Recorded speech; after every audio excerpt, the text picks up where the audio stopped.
Hi, ladies and gents. Welcome back to Recasting Culture. Today, I actually have my first um, in-person interview, which was really weird because we had to set this up, and it's really how do I put it? How do I put it? DIY. That's probably the nicest way I can put that. Can confirm you all might not be able to see that, but Cheyenne, great work. Yeah, that's We're right. very proud of Yeah, you. it's very DIY. But so who I have actually here with me, well, actually, I'm going to let him introduce himself. But a friend of mine, we did the same program together for a couple of years. The honest answer is he was traveling through, and I thought there was a few things I could talk to him about. I actually didn't give him a choice. He was on the way here when I texted him saying, "You're coming on. You have no choice. So make sure you put an extra time into your journey in order to do so." But I told him that after he started his journey, probably. So, oh well. But anyway, welcome on board. Will, introduce yourself, and then we'll get cracking. And again, also can confirm, Abel let me know as I was making the drive back from Nashville, Tennessee to Chicago today, said, well, I was planning on stopping in, excuse me, in Notre Dame, say hello. And he said, oh, by the way, you're appearing on the podcast today. So I was like, all right, I guess been accosted here. But I am, as Abel said, Will Kershen. I'm a friend and classmate of Abel's from the ECHO program in theology through Notre Dame. Currently serving as a director of evangelization and missionary discipleship for the Archdiocese of Chicago. So happy to be here and excited and maybe a little afraid to see where Abel is going to lead us. Well, that's okay. I think that's an appropriate amount of hesitation for a podcast. Actually, I want to start with something that we have in common, which, during ECHO, we both did 2 years in high school. And, so you were placed out in Utah. Yep. And so that was a very unique placement. And, Yep. I was placed up near Chicago, near close enough to the area where I had a lot of interesting, diverse populations. But I'm going to start off with you. In your 2 years of high school, this is my first question. Okay. Are you ready? In your 2 years of high school, what was the most surprising thing that you encountered when it came to the students specifically? The most surprising thing when it came to the students. Goodness, there's a lot there. I think, man, okay, that's tough. I'm trying to think most surprising thing. I can give you a leading question. Yeah, give me a leading question. Sure. Well, so I can imagine that when you walked in, because I'm assuming you were similar enough in the way that when I walked into, which I should not have said that out loud, so please don't kill me. But when I walked into, I assumed Catholicism wasn't at its forefront. I assumed that Catholic high schools weren't very good at actually being particularly Catholic. The students were probably there because they had to be there, all of those things. But I think one of the most surprising things for me, which I think you might echo, which is kind of where maybe led the question, was like, how do I put this? Like a lack of innate, that's not the right way. A lack of interior desire or ambition, maybe that's a better way of characterizing it. Something that when I'm thinking of me in high school, and even my friends in high school, I wasn't friends with necessarily all the smart people. I wasn't friends with all the sports people. But a lot of them had I want to do something. I just didn't see that. And I was very surprised by that. I think that would be my answer when it comes to the students. Yeah, no, that's striking, kind of like riffing off of your experience a little bit. Things that surprised me. The school that I was placed at was a very capable, very accomplished college preparatory school. A lot of students going off to great schools, doing a lot of really great academic stuff. So a lot of ambition, a lot of strength there in the academic realm. Not perhaps unexpectedly, the spiritual realm was a bit different. But I think one thing kind of off of that surprised me was I expected to run into interpersonal and cultural difficulties with the students. Like they've been raised in a culture that is not the most conducive towards Catholicism, towards Christianity. But I think more and more, especially as I taught on difficult subjects, I was really convicted by the presence of spiritual warfare and the presence of more than just kind of like the human and the fleshly dimension there. On some particular topics, but just the general dynamic of working with these students who oftentimes were in many ways very gifted, accomplished, and sometimes very driven students, but on questions of morality, the spiritual life, higher meaning, higher purpose. I think there was an overall sense of almost, I say oppression, and not in a technical theological sense, but in the sense that there was a real weight there that from the culture, but I think genuinely from spiritual forces. And I'm not the person who sees the devil Right. under every rock in every corner, but a very real conviction that, oh, this is real, this is present here, and I have a duty to intercede for my students, to not just to teach them, but be active in prayer in the spiritual life on their behalf. So that was something that I don't know completely surprising or against my expectation, but it was something that my eyes were not really open to or I wasn't thinking of before going into that setting. So the spiritual warfare and spiritual oppression dimension that I think I saw my students laboring under the weight of. And I think so many, like so much of our culture and especially of young people really is affected by. Yeah, and I think, so this podcast was Recasting Culture, and the reason was, I think, uh, I think it was JCav during one of our lectures, I think quoted Yeah. Dorothy Do you want Day. to clarify for listeners Yeah, who that's true. JCav That's true. is? Yeah, John Cavadini, PhD. PhD, thank That's you. right. John Cavadini, PhD, who he's a professor here at Notre Dame and well-established professor, like incredibly well-known theologically. But I think he was quoting Dorothy Day when for someone who quotes this quote quite a bit, you really think I would have like memorized it by now, but I have still no clue how the quote You're a goes. good Catholic. You don't know the word Yeah, for that's word, right, but you that's get right. the gist. I get the paraphrasing. But the paraphrasing being like, you want to create a society in which it's easier to do good than it is to do Yep. evil, or easier to be a saint than it is to be a Yeah. sinner in some sense.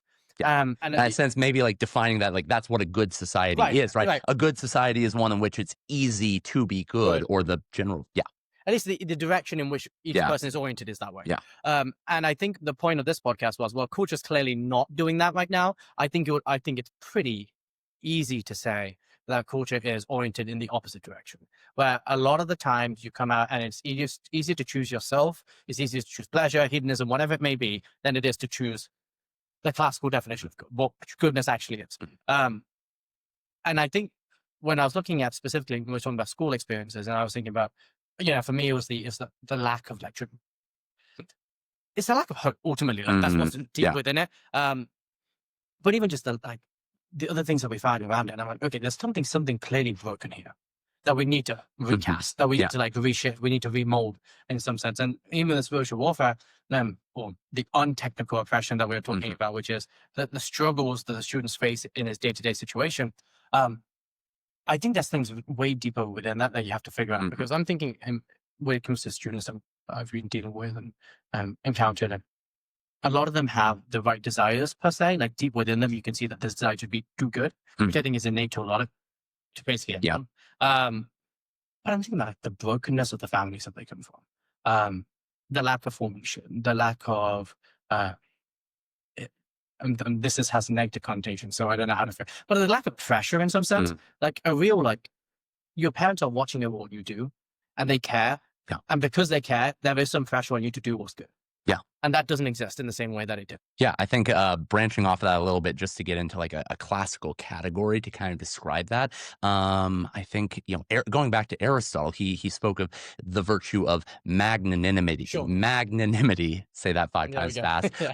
But of magna anima, a great heart or a great soul. This idea of the human person being oriented towards great things, a kind of healthy and virtuous ambition, striving for the heights, for the peaks. And Aristotle, numerous classic thinkers, Christian thinkers have adopted that, and certainly that harmonizes really well with Christian thought, with biblical thought, and has been important, kind of a key concept forever. I mean, up to think of the Second Vatican Council's teachings on the universal call to holiness, to great heart, aiming for the peaks, not just for mediocrity. But I think a great deal of what the current culture has kind of instilled in so many of us, probably most of us, but maybe especially in the youth, is a moving away from that, and instead pusillanimity, a small heart or small, and maybe that's painted as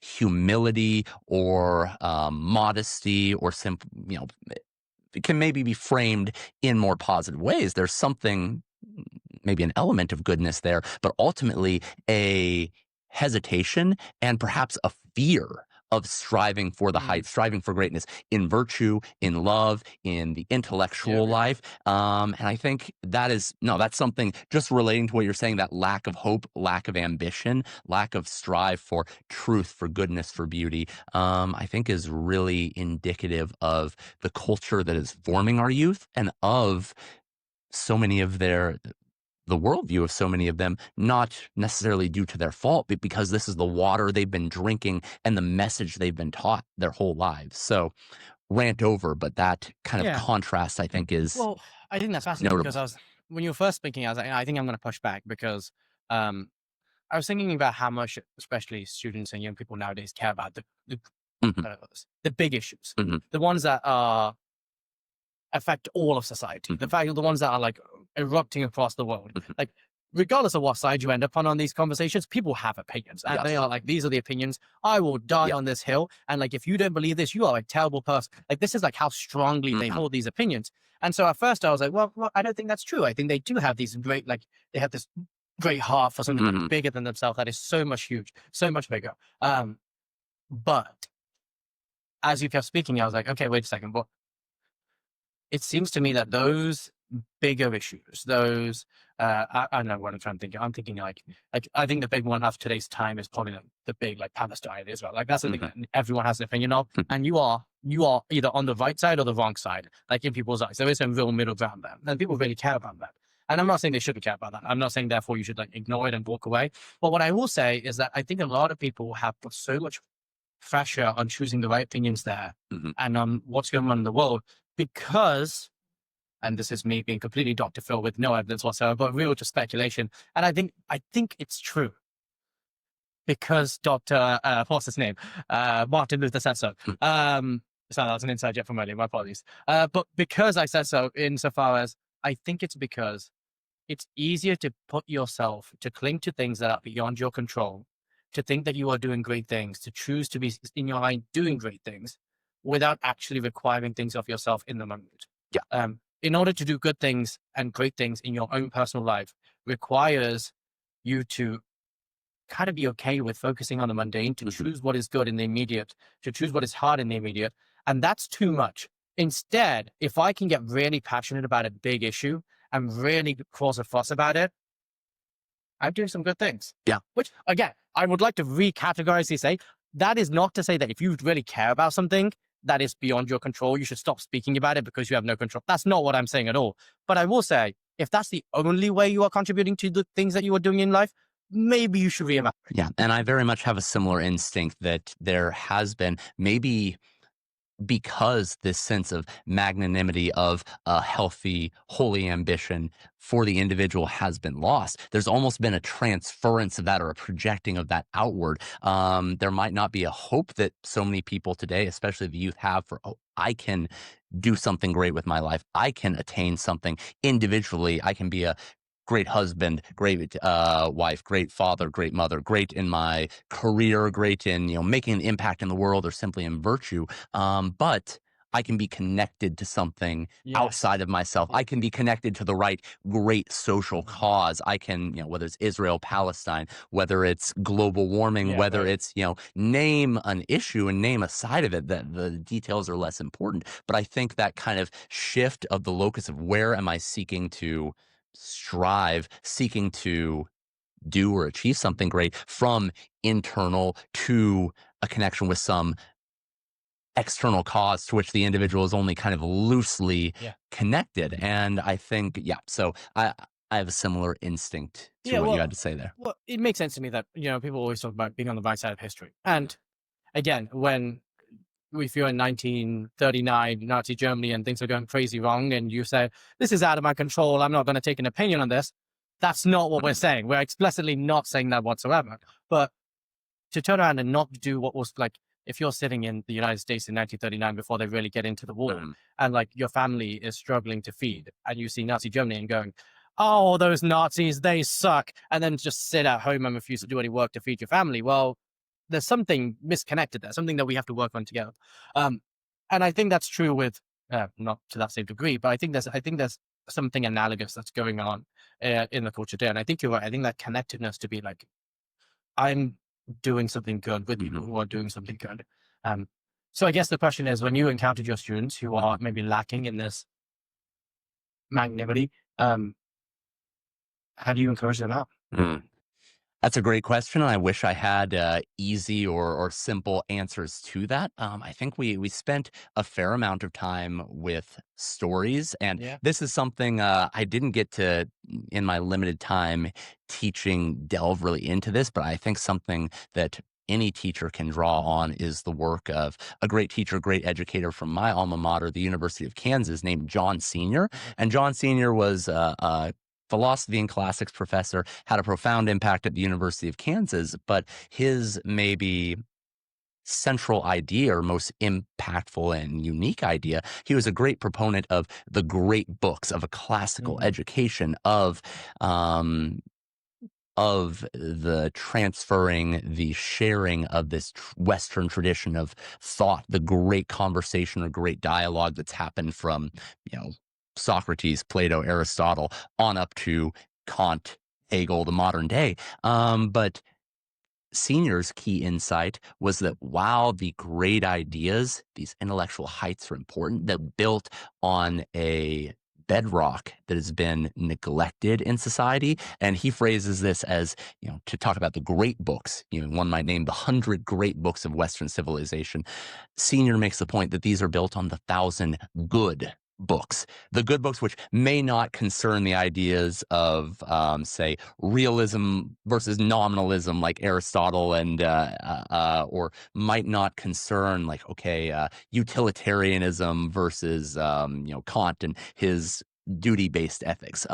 But to get to the point where it's possible for someone to have the desire and the capacity to interact with these great ideas, they need to have a mind and really a soul that's been fed Mhm. and nurtured by, to connect back to what you said, a preparation for this, something that causes them to think it's actually possible to know the truth about the world around me. This is desirable. This is good. And so he talks about the fact that the great works, or not the great works, the good works Mhm. of fiction, of literature, of music, of art really were so influential in forming the hearts, forming the souls Mhm. of students throughout history to be able to prepare them to undertake great things with the mind and then practically with their hands out in the world. But we've lost so much of that, so much of our kind of shared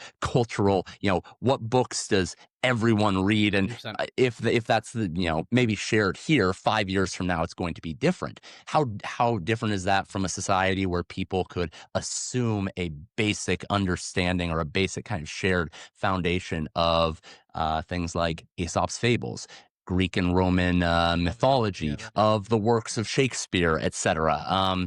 And these things, again, shape the soul to say, oh, truth and goodness and beauty are out there. They are attainable, and prepared the mind to embark on that search. But first, the student has to believe that there's something there worth going Right, after right. and possible to go after. So all that is a long diatribe to say that Senior argued, and I think, and I tried in my own small ways in my teaching to help students not so much encounter like the intellectual, like, here are the reasons that Christianity is true, although we talked about that, or here are kind of some of these great philosophical ideas to wrestle with, although we talked about that, but rather this is why the question is worth asking in the first place. This is why we should desire to seek after answers for that. And I think stories are really the place to start with that. Yeah. No, no, I think that's fair. I was thinking, you know,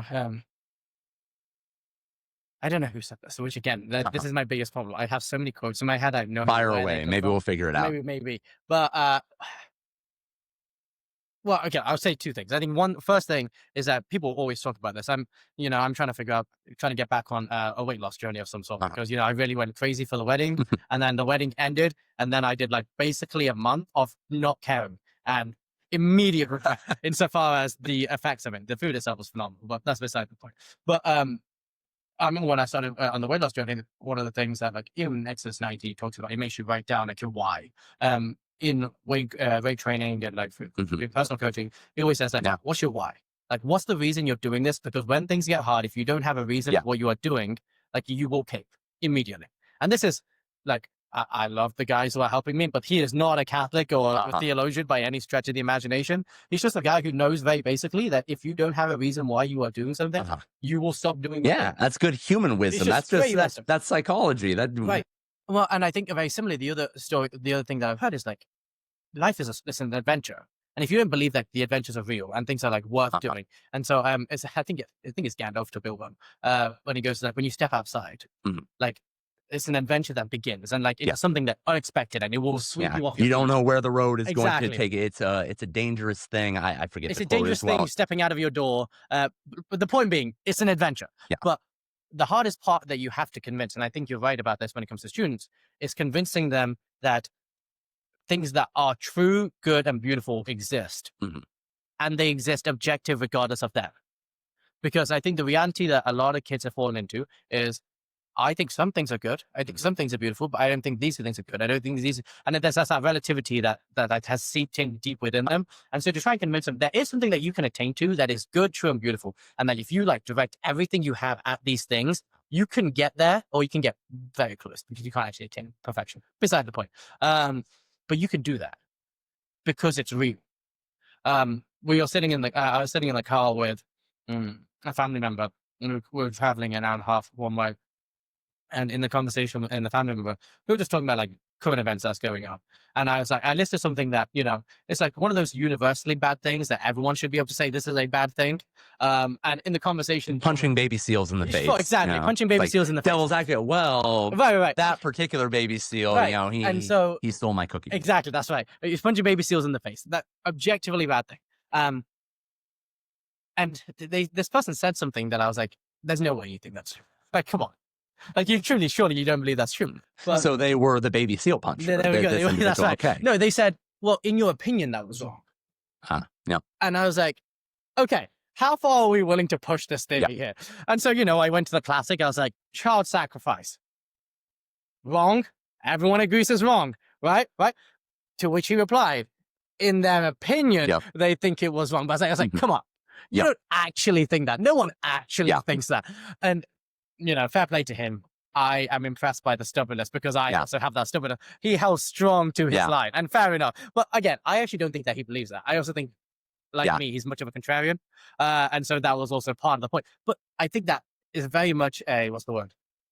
It's a microcosm in much more intensity than probably the students will ever articulate themselves. But it's basically what they believe. In your opinion, that's good.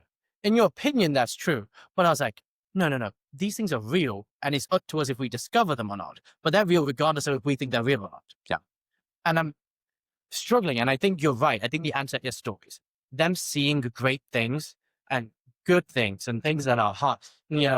Again, even in this culture where people aren't willing to say things are good or bad per se. There's the example that I also quite love when I talked about vocations. This is my example of marriage and like how you can tell if this is a good thing. And all these kids talk about marriages, blah, blah, blah. I don't want to get married till I'm 35 and I want to have kids at 45. I was like, that's biological. I'm not sure that's possible. even how biology works. So that's beside. Your other teachers need to shape up a little bit. You have a different person you need to go talk to for that one. But even in all those things where they're not so trustworthy in marriage, I was like, think about the 80-year-old husband whose wife is 79, has dementia, Alzheimer's.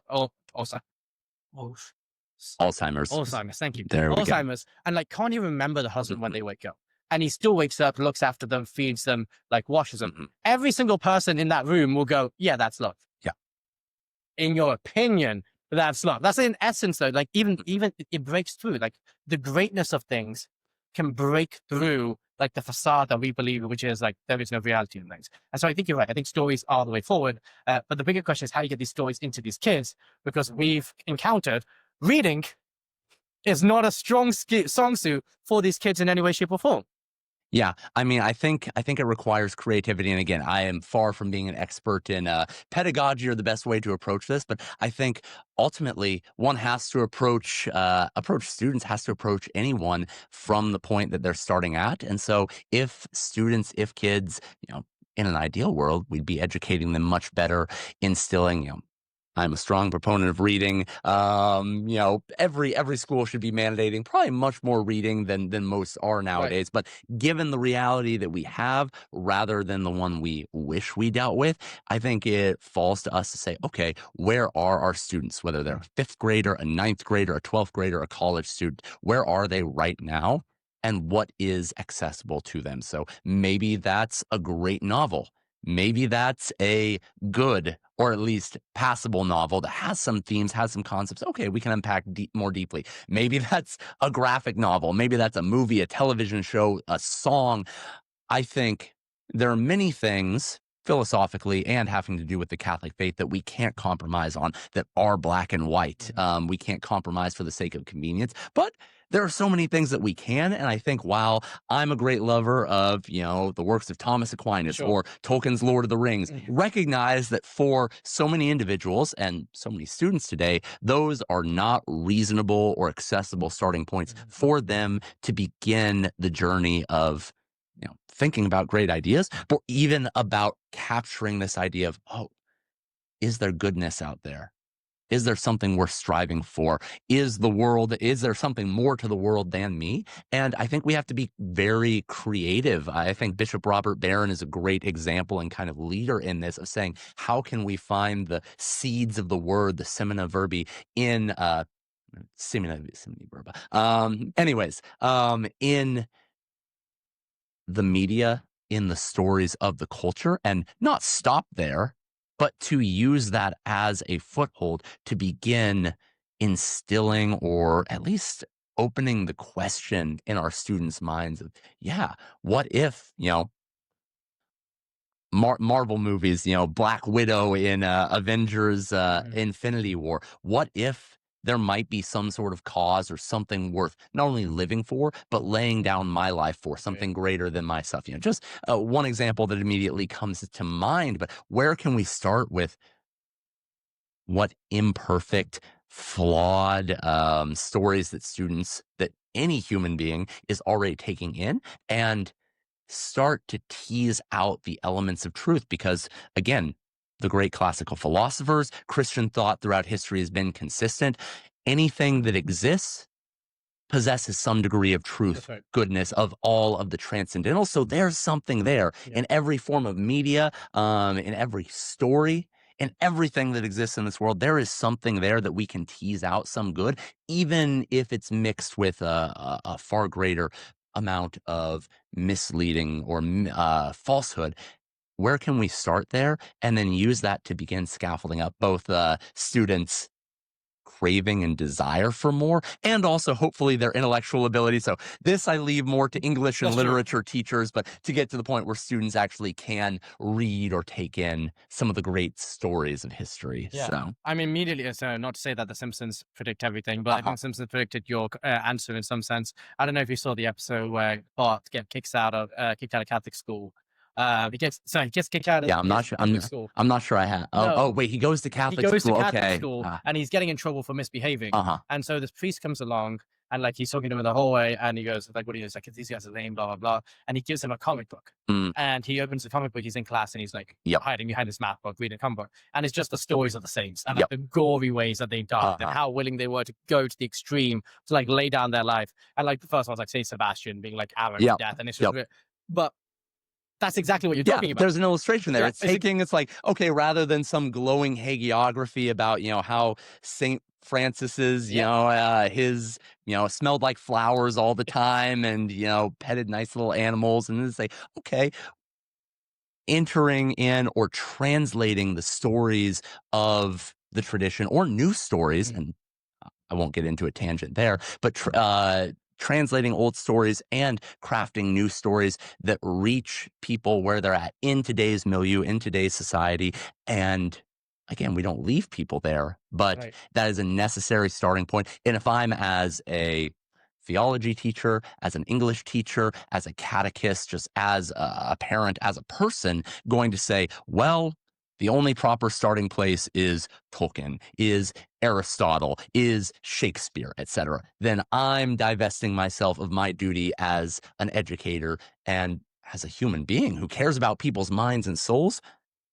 I've got to begin where they're at. 100%.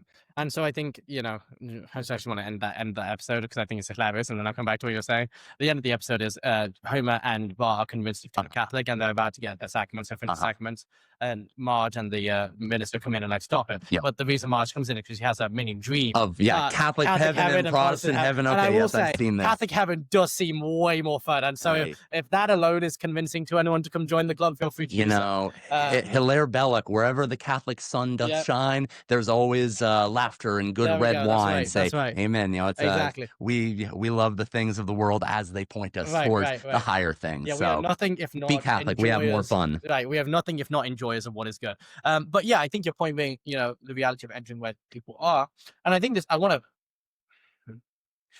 There's two ways I want to take this. Okay, let's go this one. Now come back to the other one. Well, because after you finished your 2 years of Echo, Mhm. you went on to becoming a rector at Notre Dame, and so you dealt with college students. Yeah. And so that's slightly different than dealing with high schoolers, Yeah. because high schoolers, you see them every single day and you teach them something, and you can creatively place in front of these kids the way that you can encounter the faith or wherever they are. College students, you can't guarantee when you will see a college student unless they've done something bad and you have to talk to them.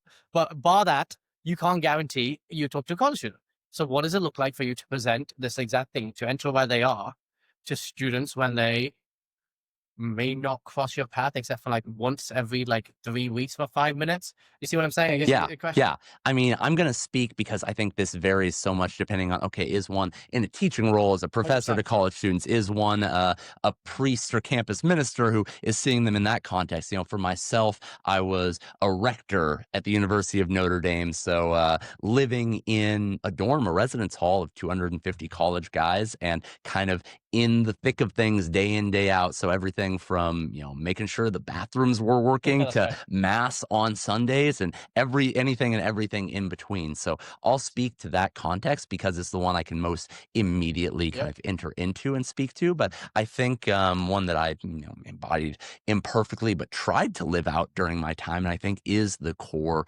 right idea, is I believe it's is it Paul VI, perhaps John the 23rd, but speaks about how the hesitancy of modern society to listen to teachers, but rather to witnesses, and it will tend to listen only to its teachers insofar as they're witnesses. Yes. And witness to what? To, all right, what sort of person is this morally? Is this someone I can trust? Someone who is consistent in character? Someone who cares about me? And then kind of stemming forth from that, hopefully a witness to, if there is character, happiness, joy in this person, then okay, what is going on in their life that that is causing that? Why are they the kind of person that maybe I want to be in a relationship, the kind of person I want to seek wisdom from, the kind of person I know will have my back if I'm in trouble or if I need help? And then, then we can be more explicit witnesses to the hope that is within us as Christians, to the impact that God and that a relationship with Jesus Christ makes in that regard. But I think for that context, at least, but really there's something applicable there to anyone working with college students, anyone working with anyone trying to witness to the truth that in any age, but perhaps ours more strongly than others before it, there's a skepticism of institutions, of authority, including of teachers, of the passing on of tradition. And so for most people, young people or others, college students or whoever else, to have an openness to what one has to say, to truth claims, to moral claims, there's got to be a sense that this person cares, and that there's something going on in their life or something internal to them that's moving them to be perhaps the kind of person that I want to be, or at least the kind of person I want to be around. And so, if one is, a rector at the University of Notre Dame, maybe that means making time to be among students, among young people, even when it's not my favorite thing to be doing. Would I love to be at this musical performance right now? Maybe I have other things to do. Would I love to be having this conversation with someone who might be somewhat inebriated on a Friday night at 1:30 a.m.? Okay, maybe not, but well, as long as they're not too intoxicated, they might remember that conversation and say, I didn't expect that. That person They were there. They, didn't judge me, didn't look down on me, didn't cast me aside in, that somewhat dubious state. But then say one's a professor. I remember a professor that we had here at Notre Dame, I think did a great job of embracing that witness outside the classroom by inviting students into his home by saying, actually, I'm going to not just teach you these, and he teaches a class on marriage and family and love to students here, but the juxtaposition or the harmony of that, and then also inviting students into his home to actually see that way of life that's being proposed in the classroom lived out. That's a way of witnessing, of showing love, and perhaps letting students who have never encountered that beauty, never encountered that family life, to see it and think maybe there's something here that is better than what I've been sold or better than what I've experienced. So, that's an example that I'm particularly moved by, a teacher, a Yeah. professor utilizing. But I think, to one's context, you can Yeah. name all sorts of different ways that could lived out. That's more particular, individualized. But I think this idea of witness is, the essential one. Yeah, and I think that's true. And for those who don't know who we're talking about, that's Dr. Tim O'Malley, which you should check out his work because it's pretty good. But I think you're right. I think I'm thinking about my own life, and I think that this is true of pretty much everyone. Is that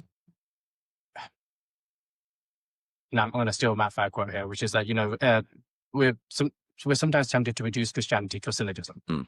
which it isn't. Yeah. Right? It's a relationship, and so but insofar as we can understand the person that we are talking about in some very deficient sense, we sometimes have to look to people that we see, people that we know as a model, an example of living out some things that Christ himself has lived out Mhm. much more fully in a way that we can't imagine. And I'm trying to think in my own life, like the reason I came to faith was hands down, like my brother came to his faith. And he was a person that I wanted to be like. That fundamentally was he took it seriously, and therefore I took it seriously, and we went down the route.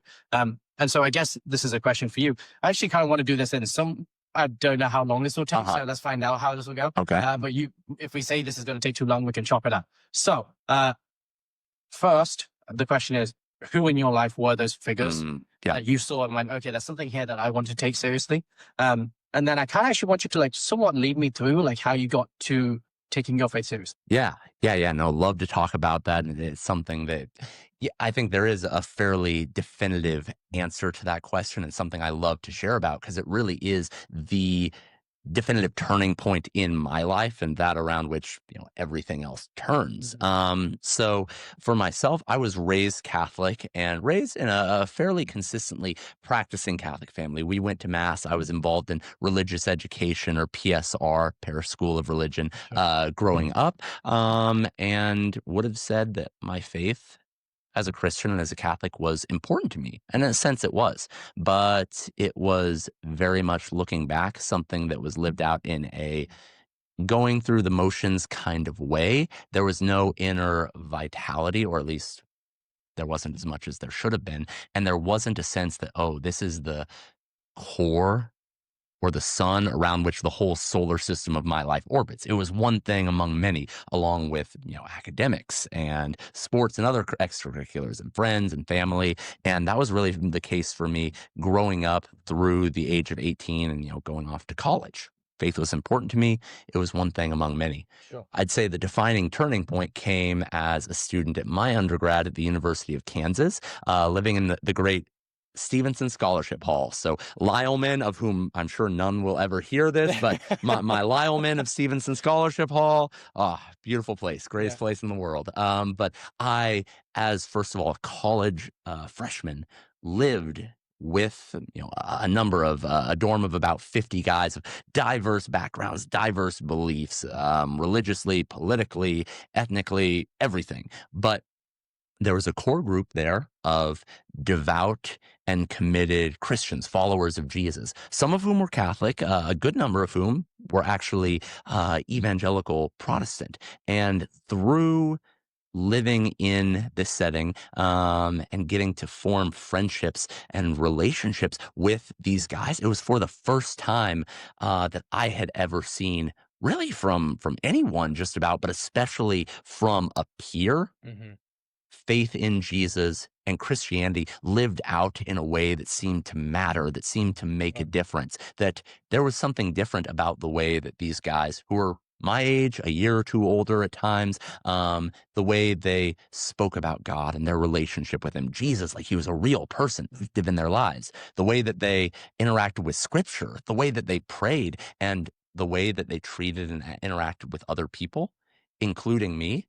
There was clearly something different and something compelling here, something that I wanted more of. And so there wasn't one definitive, like lightning bolt from the blue that struck down, but I think just the slow witness of these peers, of these mentors, these friends who are just a little bit older than me, living their lives as the best Christians and disciples of Christ they could be. It really showed me, oh, there's something desirable here, and this is something attainable. This is something that I can have. Going back to stories, it was their story being lived out in action that really made that impact for me. And so there was plenty of piecing through the intellectual questions of, does God exist or not? Is the Catholic Church the church founded by Christ or not? But ultimately, it was the witness of these individuals that led to the opening of the door to, oh, there is something compelling here, and made me want to seek after those answers, made me want to go wherever following that question would lead me, and led me to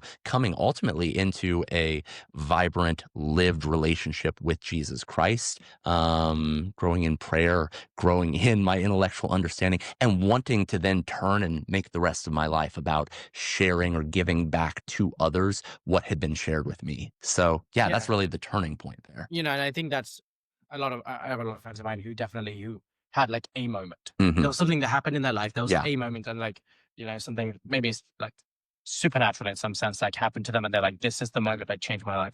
But for me, I'm very much similar to you. It's like, I saw my brother, but there was a slow process of like, I see that story. I Mhm. see my friends whose lives were more radically changed, and I see that Mhm. story. Like, I see a friend of mine, to this day, the craziest story.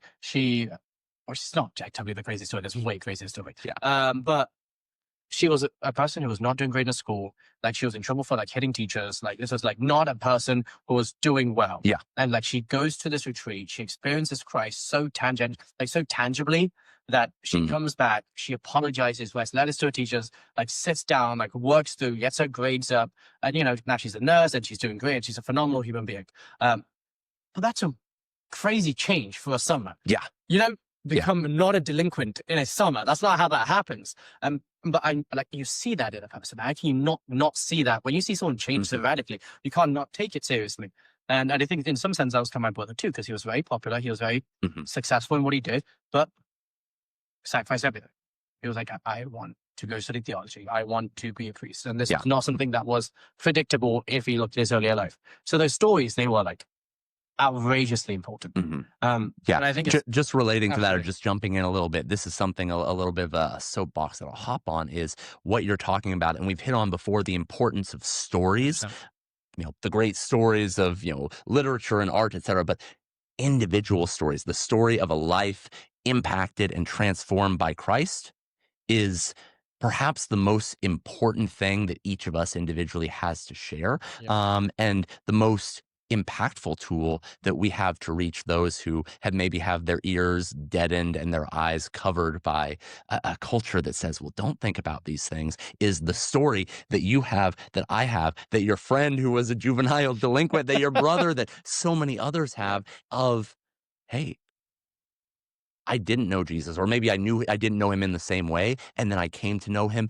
and this is how I was changed. This is the difference it makes, and I am extremely convinced, and this is something I think we Catholics need to learn a great deal from our evangelical brothers and sisters, is that every Christian should be able to tell both themselves, to preach back to themselves the story of how Jesus has changed my life. And if he hasn't, well, that That's a raises different some question. questions. Yeah, right. Then let's go to, okay, well, are you really living in relationship with him? Are you really a Christian in the full sense? But to be able to preach that back to ourselves, but then to share that with others, because again, modern man will listen more readily to a witness than a teacher, Right. to stories than doctrines. And so I think that is something that every every Catholic, every Christian should be able to share that story. And that's something that we have a ways to go. And I think we can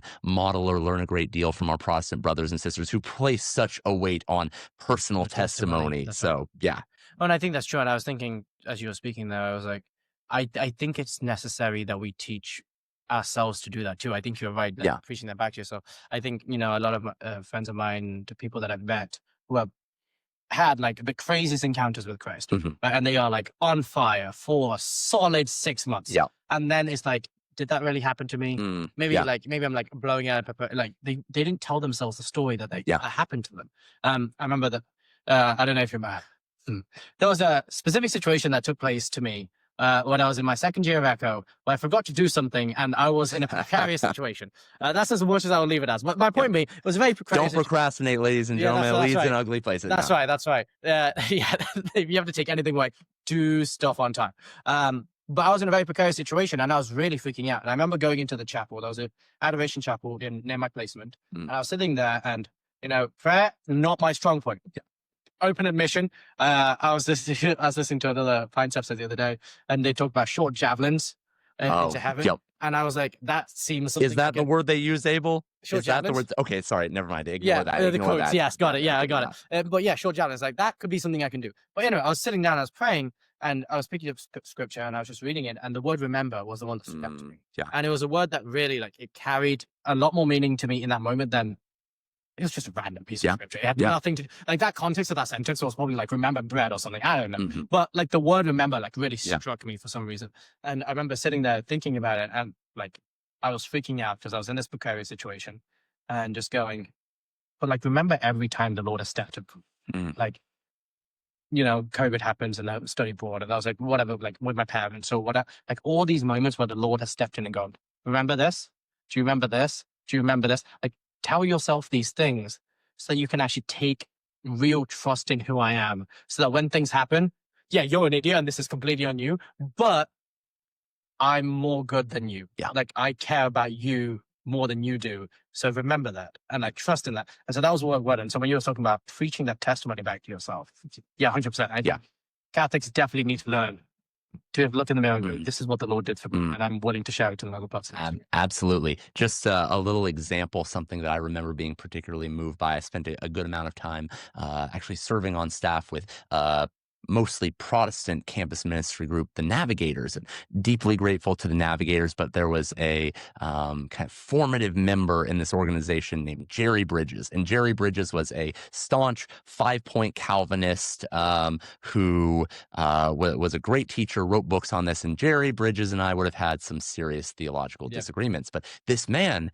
had lived all of his life seeking faithfully to follow after the Lord. And I remember something particularly striking. Jerry is 80s, maybe into his 90s at the point I'm hearing him say this, but a practice that he adopted and he would do every day was as he's laying in bed and preparing to get up, he would mentally preach the gospel, the good news of Jesus, of the bad news of himself as a sinner in need of salvation, and the good news of Jesus' salvation to him personally. He would preach the gospel to himself every morning as he lay in bed, and he would not let himself get up or get out of bed until he felt, okay, I can live by that today, or yes, I am believing that, I'm operating out of that. Now, okay, is there ultimately, I don't want to maybe put so much weight on our subjective feeling that I don't, there's something maybe I'd quibble with, but I thought that was such a beautiful testimony of exactly what you say, continually preaching the story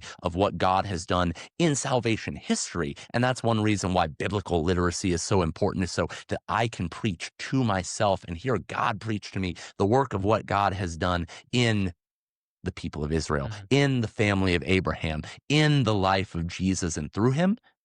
So biblical literacy important, but then also my personal story. How has God shown up? How has God acted in my life? And how am I continually preaching that to myself when I'm struggling with chronic pain or addiction, when I, am sick, when I'm tired, when I'm suffering doubt, whatever that may be, to preach back to oneself, okay, here who is God has been to his people throughout history. And here's how God has shown up and who he has been to me. So yeah, that need to continually preach to ourselves, remind and recollect to ourselves, this is who God is. That's the rock on which my life is built. Everything else is relative to that. I think it's essential. Yeah, as I was thinking, um, this is what God commands his people to do. Mhm. Like he commands the Israelites Yeah. literally to get together and tell the story of what I have Yeah. done for you. Like Yeah. that's what Remember he it. says. Pray it multiple times Yeah. a day. Stick it on your Right. forehead above the lintels of your That's right. homes, etc. Yeah. Recognizing this need for us, we are forgetful. That's right. I mean, look at Israel. Look at the golden calf. How quickly they forget the good work of God, what He has done, who He has been for them, and look at the golden calves in my own life. Look at the ways in which I am exactly that person. I am that fool, that Israelite. That shows why God in scriptures that might not make a great deal of sense to us at first read in, Leviticus or Deuteronomy. Say, why is God making all these strange commandments? But so oftentimes focused around that need to continually bring the mind and the heart back to preach the people of Israel to themselves. Right. This is who God is and what he has done. And we need to embody and manifest that same preaching to ourselves in our day-to-day lives as Christians. Yeah, the Thanksgiving is incredibly important. You said the golden calves. I will say, what are the cucumbers in your life? For the same Israelites who came out of slavery and said, I'd rather go back to my cucumbers. At least I had cucumbers when I was in slavery, which is just a wild thing. I have never had a cucumber That good. even moderately that good. Like, I have never thought, wow, this cucumber. Yeah. So Egypt at the time must have had It has some some fantastic crazy cucumbers. That's right. I have never experienced Right. this wonderful thing. But you're right. You read that and you go, that's stupid. Who would want the Yep. cucumbers? Who would choose the golden calf after God who just split the Red Sea Yeah. for them? And yet, like, you do think over your life and you go, how many times like things have gone wrong and you have completely forgotten everything God did for you and went, why did you do this to me? Yeah. Yep. Yeah, I think you're exactly right. We find ourselves, and it's so easy to look at some of these biblical stories and look at Israel, look at the apostles. They can tend to be boneheaded in the New Testament. Think, what a bunch of fools. I wouldn't do that if I was there. Exactly. And then lo and behold, we do in our own unique personal ways that exact same thing. I'm reminded there's a Catholic web comic. The author puts out, I think, a great example of this where it shows, maybe I've told you about this before, the story of the Pharisee and the tax collector going into the temple to pray. And, it's an illustration of the Pharisee, saying, God, I thank you that I am not like this tax collector. While the tax collector is justified because he prays humbly and from the heart. And so you see the comic of this scene and, the tax collector or the Pharisee saying, God, thank you that I'm not like this tax collector. And then it cuts, or the little panel cuts to, middle-aged, middle-class American reading this from the Bible and thinking, a little thought bubble from his head, say, wow, this Pharisee is such a jerk. I sure am glad I'm not like, and then it cuts off. He's like, wait, I'm having my Pharisee moment right now. But we all do that. Our golden calves, our cucumbers, our Pharisee and tax collector moments. And it's important. It's essential for us to continually preach to ourselves and preach to each other who God is and how he has shown up in salvation history in each of our lives, because we're still going to forget, but that hopefully helps minimize our forgetting, minimize our straying away, and bring us back more readily, more quickly when we do. That's right. And so I guess, okay, so, as we come towards the end of this episode, recasting culture, you got to recast something, you got to change something. And it seems to me the thing that we've talked about the most is stories. And we seem to have lost the grasp of what stories can do in today's society. And we can clearly see what it can do. So I guess my question is for someone listening who's like, okay, I want to take this seriously. I want my story to be a story that people can look up to and go, this is something I want to do. But at the same time, I want to be able to receive other people's story and go, this is something the Lord is calling me to. Like he's showing me something here. I guess the question for you is that when you are recasting stories and you're recasting adventure and you're recasting like this desire for something good, how do you teach yourself to be open to the stories of what God has done to you in your life? Because it's really, the reason, we've add a little caveat. I think it's very easy sometimes, like I was saying, to minimize what God does. Like in the moment, it is the greatest thing in the world what he has done to me because you are struggling and you are suffering. 2 weeks from then, you're like, that wasn't that big of a deal. Yep. You really did nothing big. Like St. Anthony found my car keys, a big whoop. Like I probably lost them. It was probably, you see what I'm saying? Like it's Yeah. very easy to minimize Yeah. what was really important to you in that time. How do you really make yourself like, what is a practice maybe you can do, or like maybe something that you've encountered that would help you like really force that story to like regain its importance? Yeah. I don't think there's an immediate like magic bullet. I would say this is No, the that's right. thing, but just speaking a bit to what has maybe helped me maintain or grow in somewhat of a more recollective posture and remembering who God is and who he's been in my life. I don't think that anything can substitute for a regular and a daily practice of quiet mental prayer with the Lord, to carve out time to be present to him. And hey, as a Catholic who loves devotionals and practices like the Rosary, the Liturgy of the Hours, the Divine Mercy Chaplet, and these things are well and good, but we need, in addition, or really first and foremost before these things, every Christian needs to take time to not simply be speaking or going through these actions with God, even good, beneficial actions, but rather to simply be quiet, to be present with him, and I think first and foremost to speak to God about what's on my heart. The psalmist in the largest book of the Bible is a great example of this. Many of us, I think, feel at times like we can only voice our holy or our pious thoughts to God. God, you're great, and thank you for saving my puppy dog from getting run over in the street, and please help little Miss Johnson get over her arthritis. I said, okay, we think we can only think and pray to God these pious thoughts, and the psalmist is a great response to that. Who he cries out in sorrow and anger and frustration, in praise and in joy, but every emotion of his heart to God he brings, because he knows that God is his creator and his good father who wants it all and who can take it all. And so I think a daily habit of mental prayer in which we truly bring the depths of our heart to God, just talk to him about what's going on in our life, what's burdening us, what's bringing us joy. Talk to him about that like you would a friend. And it may feel awkward at first. You'll get used to it. Yeah, You'll that's get normal, and it'll get normalized to you. And as you do, to create also space, not just to speak to God, but to be silent with him. And I'm not saying you'll necessarily hear him speak back to you in an audible or mental voice. Maybe he will. It does happen. But I think that by speaking, by voicing, even just internally these things to God, and then creating space to listen quietly, to sit still, you'll start to find your heart move towards things that he wants you to think on more. Maybe direction or an answer to a question or something you're struggling with. Maybe a story from scripture or your own life that says something about who God is and how that responds to this. And so there are so many other things, reading scripture, do Lectio Divina while you spend this time in prayer. Read the Bible and pray with it. Nothing better. Catholics do this. But learning from godly mentors, so many important things to do, but I think the central thing I've found impactful in my life, and I would advocate for others, is that daily practice of, at least 10, 15 minutes of mental prayer. Maybe you can get to half an hour. Maybe you can get to 45 minutes or an hour if you work your way up. Start with 10 or 15 minutes if you're not doing it, but simply voice what's on your heart to God.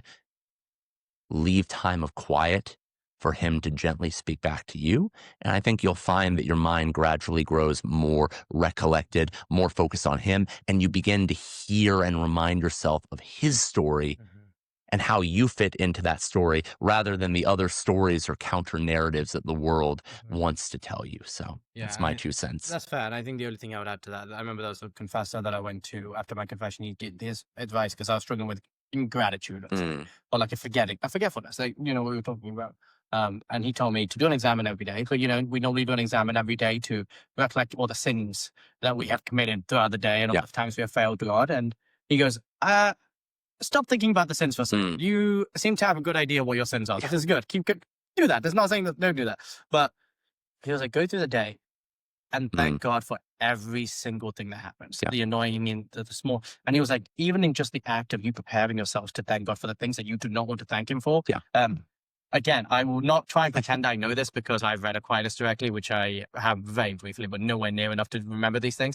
On a recent Pints episode, the Dominican priest points out that one of his favorite things about the section on prayer that Aquinas talks about Mhm. is praying for yourself. Mm. Because his whole point is when you pray for yourself for certain graces, by the very act that you pray, you open yourself up into a disposition to receive the very graces that you pray for. Mm. And often we pray for other people and say, Lord, give them courage. Yeah. But if they've not disposed themselves to receive this grace, you can't control that. Yeah. But you can control yourself. And he's like, pray for yourself. So for those who are struggling with remembering, like, Lord, give me the grace to remember. Mm. Lord, give me the grace to trust in you. Lord, give me the grace to look at you as a father who gives me good things. Yeah. Lord, Lord, I believe, help my unbelief. That's right. Lord, I am forgetful. Help me to remember who you are. That's right. And I think those things are very effective. And I think you're right. Ultimately, it is a relationship that you need to build. And that relationship comes with true mental prayer. Mhm. And that is from a person who would very much like to just substitute the mental prayer for repetitive prayer because it's so much easier. Yeah. And yeah, real relationships do not happen from the same conversation that is happening over and over and over again. Yeah, it is. If I sit down and try and have just rattle off my grocery list or go through a checkpoints of an interview with a close friend, they're going to look at me sideways and say, "What are you doing, man? Let's just we're two people. Let's have a conversation." And I think there's a lot that, especially many of us Catholics, and certainly I had to learn by learning to approach God more like a friend, like a lover, like a father, than like a checklist. That's right. That's exactly right. Okay. Well, thank you for coming on. This was a fun time. Yeah, it's been a great conversation. Great to be here. So yeah, thanks for having me.